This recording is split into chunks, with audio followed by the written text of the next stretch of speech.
يا بنات، ازيكم؟ عاملين ايه؟ يا رب تكونوا بخير. قبل ما افرش الحاجات الجديده اللي انا جبتها للمطبخ، اللي انا بقالي يمكن فيديوهين 3 بوريها لكم كده.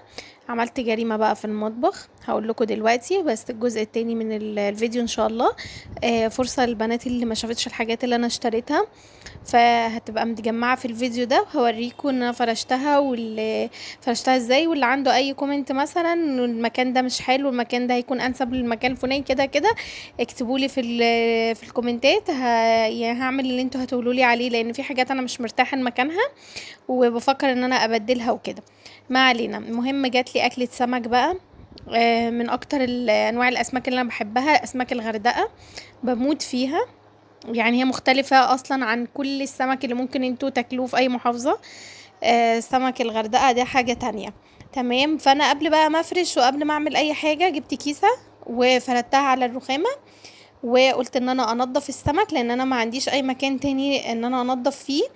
وقلت ان انا قبل ما افرش الحاجات وكده ان انا احاول ان انا الم الدنيا وانضف السمك. بصوا شكلها عامل ازاي، بوريكم لونها ازرق يعني.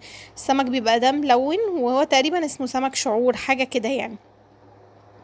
بس من احلى الاسماك اللي ممكن تاكلوها في حياتكم بصراحة، ومميزة جدا جدا. بس هي غلسة شوية، وفي طريقة تنظيفها القشر بتاعها تخين جدا جدا، متماسك بطريقة فظيعة، بيطلع بالعافية. القشرة اصلا ناشفة جدا وكبيرة، وبتبقى بصوا متعشقة في بعضها، بيبقى صعب عليكي جدا يعني ان انت تنضفيها بسهولة. فالمهم يعني حاولت ان انا اهم حاجه ان انا احافظ بس على الرخامه، واحافظ على المطبخ، لان انا كنت منضفه كل جزء فيه تقريبا على اساس ان انا الفيديو ده ان انا افرش فيه الحاجه على طول بقى. المهم فما يعني قلت ان انا انضفه كده. قعدت بقى واحده واحده. عارفين انتوا لو في مكان اوسع مثلا كنت تنضفي براحتك والقشر يطير كده وكده مش مهمه، بس انا اللي كان خوفي عليه خوفي على المطبخ. المهم جبت القشره بتاعه البطاطس. قلت يمكن تساعدني تخرج القشر بسهوله، وبصراحه فعلا يعني اتضح لي ان هي ساعدتني كتير كتير قوي قوي، فان هي تنضف لي القشر بتاع السمك. تمام. انا هنا بحب اشيله الزعانف والحاجات دي، والديل بالمقص، وبرجع ان انا كأني بقشر بطاطس. يمكن السمك الصغنن ده قشرته اسهل شوية من الكبير، بس قشطة يعني. الحمد لله ان انا قدرت اعمل المهمة دي.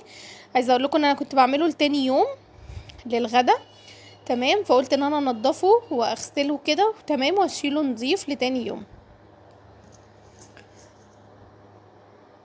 شلت بقى الزعانف والحاجات دي، اهم حاجة هي اصعب حاجة فيه مرحلة التقشير القشر بتاعه. بصراحة تنظيف القشر بتاعه هو بس اللي صعب، انما من جوه يعني بطنه كده عزكم الله نظيف جدا جدا. انا لقيت السمك ده اكل جمبري، تخيلوا والله العظيم. لقيت جوه بطنه جمبري، وبطنه بتبقى نظيفة جدا جدا. تقريبا انت بتاخديش 5 ثواني في السمكة الواحدة. تمام. بس ابتديت بقى ان انا اغسله كويس تحت المية، علشان لو في قشر زيادة ينزل مع المية ويتزحلق. تمام. وابتديت ان انا اشطفه كده قبل بس ما افتح بطنه. انا لحد دلوقتي ما كنتش لسه فتحت بطنه. تمام. فتحت بطنه بقى ونضفته كويس جدا، وبعدين جبت المية اللي انا هنقع فيها السمك. حطيت فيها حوالي 3-4 معالق من الملح، وحطيت فيها خل مركز ويكون نوع كويس، وحطيت فيها بقى ليمون كتير بقى. تعصري الليمون وتحطي القشر فيها. دي اكتر حاجة يعني ممكن ان انت تغسلي بيها السمك ويبقى نظيف، ويبقى ما فيهوش ريحة زفارة ولا الحاجات دي، لان السمك ده معروف برضو ان ريحته نفاذة شوية، فمحتاج ان هو يتغسل كويس ويتنقع كويس. تمام. وكمان في الخلطة بتاعته بيبقى محتاج ان انت تحطي حاجات معينة، التتبيلة بتاعته يعني. بصوا بقى نظيف وزي الفل اهو. وشلته بقى، غلفته بالاسترتش ودخلته التلاجة لتاني يوم يعني وكده، علشان ما كنتش اعمله طبعا في نفس اليوم لان انا كده هنا بالليل. ف غلفته بقى. والمهم ان انت تصفيه كويس من اي سوائل فيه، وبعدين بتغلفيه وبتدخليه التلاجة. ده كان الجزء الاول من الفيديو. نيجي بقى للجزء التاني، وهو ان اول حاجة بدأت بيها ان انا بصراحة الشمعة بتاعت الفلتر كان منظرها صعب قوي، وكنت كل ما بنزل بنسى ان انا اشتري شمعة وكده، بس الحمد لله ان انا اشتريتها يعني. واول حاجه لمعت الرخامات وعقمتها كويس جدا. لو فيه، هو بصراحه ما كانش فيه ريحه اي حاجه لان كنت فرشه الكيسه دي اللي انا كنت فرداها على الرخامه، ما كانش فيه اي حاجه. بس انا ايه، عقمت الرخامات تاني ولمعت تلميعه سريعه. وقلت اول حاجه ان انا اغير شمعه الفلتر، لان دي من الحاجات اللي انا بكسل عنها بصراحه من وقت للتاني، يعني بكسل عنها فعلا، مع انها يعني اكتر حاجه المفروض ان هي ما نكسلش عنها. المهم فغسلت الشمعة دي كويس وغيرتها، غسلتها كويس من جوه ومن بره.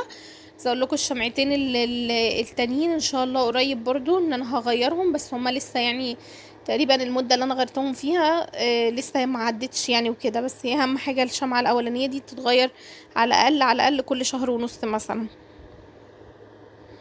غسلت الفلتر بقى من بره والحنفية وكده تمام. بصوا انا يعني كنت كل حاجة عاملاها بصراحة، حتى الجزء اللي عند الرخامة بتاعة الحوض دي انا غيرت الورق الحراري الابيض ده، لانه كان بصوا عايزه اقول لكم ان هو اتقطع، مش اتقطع يعني، هو كان سوء استخدام مني. كنت ممكن ان انا بقطع عليه حاجات وكده، فكان بيعلم بالسكينه. كمان فيها اكتر من حاجه، حطيتها مره سخنه قوي فكان منظره مش حلو، ابتدى يبوظ. فانا غيرت الجزء بس اللي عنده الحوض. بس طبعا أنا عملته اكتر من مره في القناه فما عدتش تصويره تاني تمام. هو المتر وصل منه، لان كان في حد لسه بيسألني قريب. المتر وصل ل45 جنيه. زي ما قلت لكم قبل كده بنجيبه من عند اكسسوارات التكاتك والسيارات والحاجات اللي زي دي، بتلاقي كل الالوان اللي انت عايزاها. اسمه ورق فينيل تمام، ورق فينيل. في بقى كذا عرض منه وكذا طول، وبراحتك وبتروحي وتختاري اللي انت عايزاه.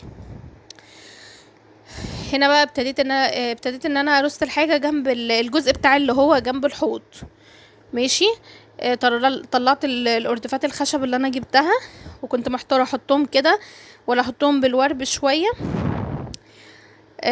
مهم وانا بشتغل فالشريط بتاع الليد يعني الوصله بتاعته بصوا اتعملت من مكانها، فانا حاولت ان انا ايه، ان انا ارجعها مكانها وكده، فباظت خالص وعملت قفله.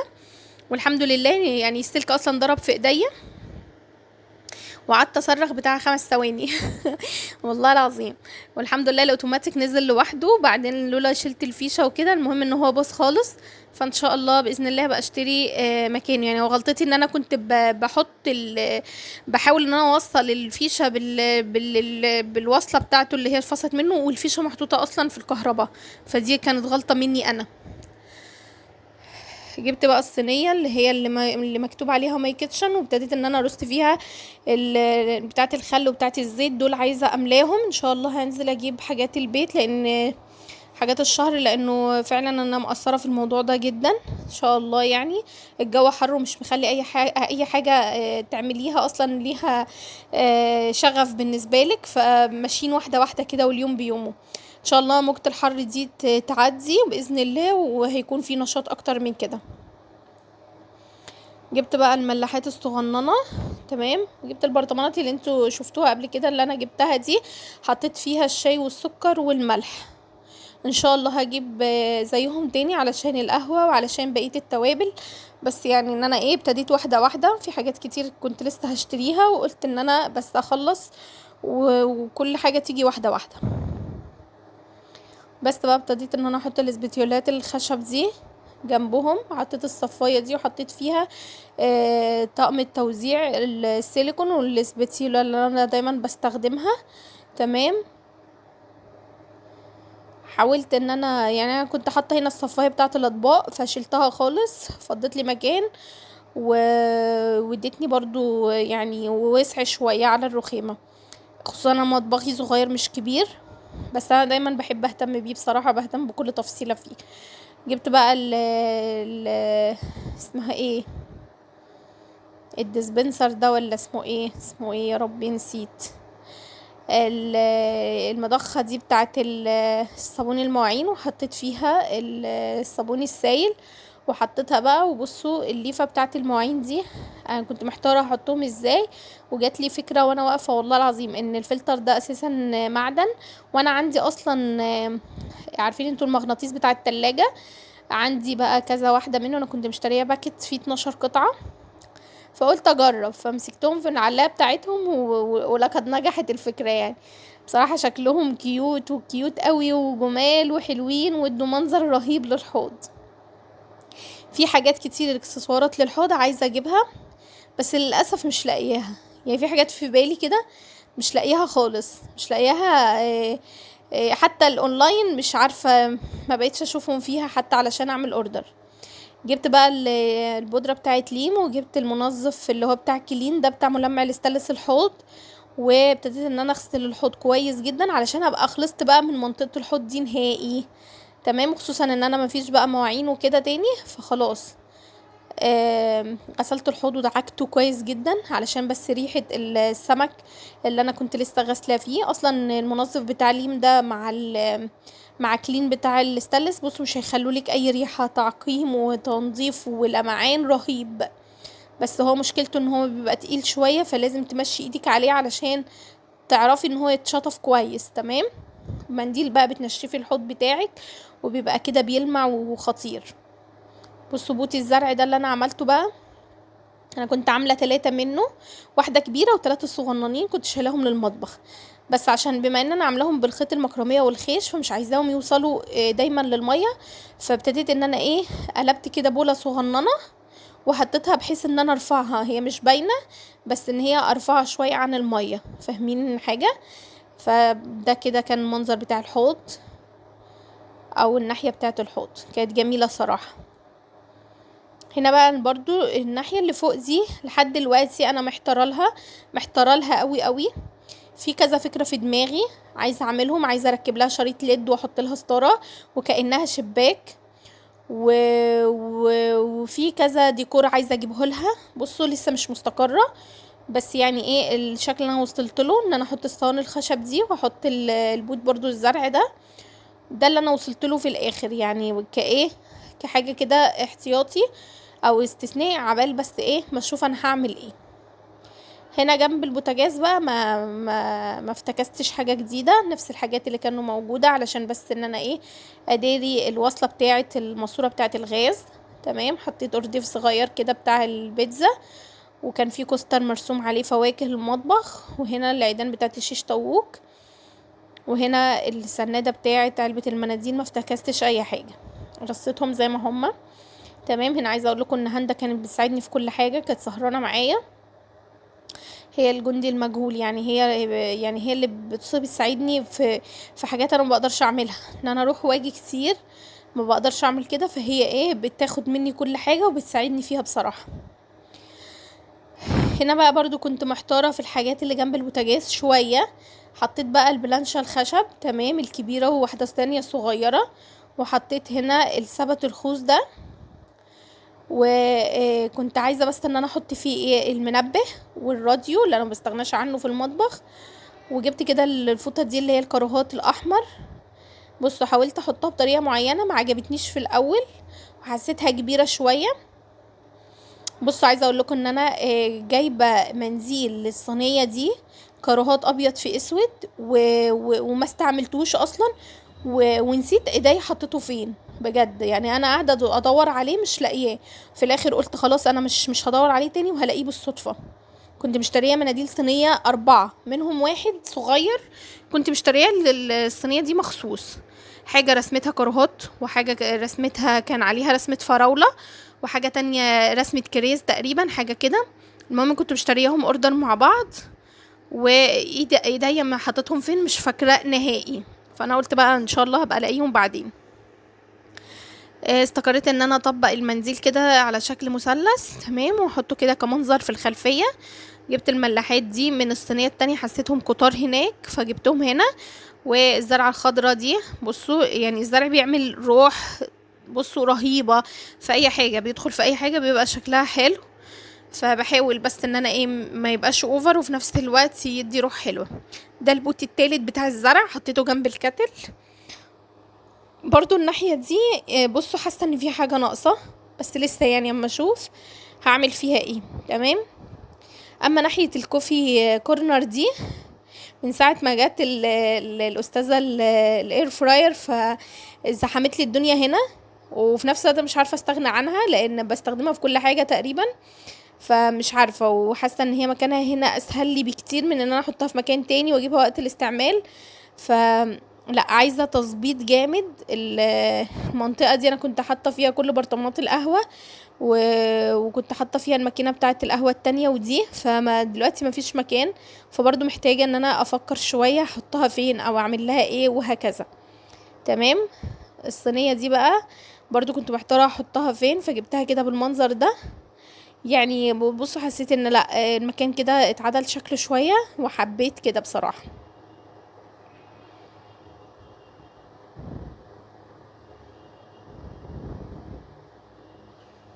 الستيكر ده اللي انا بقول لكم شبه السيراميكا، يعني هو خامته خامة سيراميكا، يعني حاجة تتكسر لو هي وقعت، فمش كنتش عارفة هحطها فين، فوقفتها كده برضو ادت شكل حلو قوي عند البلانشة بتاعة التقطيع. تمام. فيعني قلت ان انا احطها كده، لان هي عايزة تتدق لها مسمار تتعلق فيه. تمام. فما كانش في عندي مسامير او كده، فقلت هشوف لها مكان ان شاء الله. جبت بقى البولات دي، بفكر احط فيهم ملح فلفل وكمون وشطه وكده علشان يبقوا جنب البوتاجاز على طول، علشان استخدامي في الاكل على طول. يا هعمل كده يا هسيبهم بقى للمكسرات او الصوصات، مش عارفه هعمل ايه بصراحه، بس انا حطيتهم كده احتياطي. تمام. جبت بقى الكفر بتاع الغسالة ده، وهم شكله رقيق بطريقة رهيبة، حلو قوي قوي. بس انا مشكلتي هنا في غسالتي، اغبى حاجة عملتها، او مش انا اللي عملتها، يعني اللي قفل لي المطبخ هو غبي بطريقة فظيعة. يعني بصوا، حشر لي الغسالة حشرة وحشة قوي، حتى لما بتعطل او بيبقى فيها حاجة ما بعرفش اصلحها بسهولة. فاهمين ازاي؟ فدي اكتر حاجة مضايقاني فعلا في الغسالة. ففرشتوه على قد ما اقدر. وهنا بقى الناحيه بتاعه الحوض اللي انا جبت لها الفوم الحجري ده اللي انا قلت لكم عليه، جبت 3 بس للاسف ما كملش، فمحتاجه فرخين كمان على الاقل. قلت ابقى اجيبهم بقى علشان الجزء اللي من تحت. تمام. خلوا بالكم، هو يبان ان هو سهل لكن هو صعب جدا في تركيبه، مش سهل زي ما انت متوقعه، لانه هو بيلزق في الحيطه، ممكن ما تعرفيش تخرجيه تاني ابدا اصلا. فعايز يعني ايد متمكنه شويه، وتعمله من اول مره تقريبا. فاهمين ازاي؟ يعني لو انت اول مره، لا لازم حد هيساعدك فيه، لازم، علشان بس يطلع مظبوط، وعلشان يطلع البلاطة قد البلاطة وفي وش التقسيمة بتاعتها، علشان ما يبانش ان هو لا في حاجة مايلة، في حاجة مش معوجة كده كده، لا مش هينفع، لازم حد يساعدك فيه. بس انا بما اني يعني الحمد لله بقيت خبرة في الموضوع ده، فلا بجيبه من اول مرة. وحطيه بقى وتغسليه براحتك. على فكرة عملي جدا جدا جدا، من هنا لبعد بكرة عملي وسهل وحلو، بيغير لك شكل المكان كله تقريبا، بيغيره تغيير جذري. بصوا، انا كان باقي لي بقى الحتة اللي هي على الجنب، والشريط اللي من تحت ده ان شاء الله هبقى اكمله باذن الله. ان شاء الله لما اخرج تاني هجيب فرخين كمان. لمعت البوتاجاز تلميعة سريعة، علشان احس كده ان هو لسه نضيف زي اول مرة غسلته بلاستر، كان جميل بصراحة في الفيديو اللي فات. لمعته كده تلميعة خفيفة، هو كان نظيف اصلا، يعني ما احتاجش اي مجهود. بس وكده بقى كنت هلكت وكنت خلاص، لان وقفت كتير فعلا اكتر من 4 ساعات، فخلاص رجليا كانت وجعتني قوي قوي، فقلت ان انا هدخل انام بقى، وان شاء الله لو في حاجة ناقصة هبقى اكملها في يوم تاني.